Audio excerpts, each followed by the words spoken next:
Here's how to fix the VCRUNTIME140.dll missing error. Two methods. The first method is to download the file directly.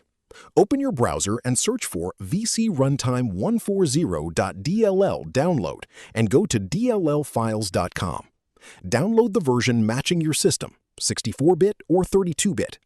Extract the zip file, copy the DLL, and paste it into C drive, then Windows, then System32.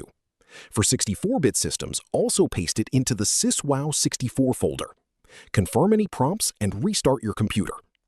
The second method is to repair Visual C++.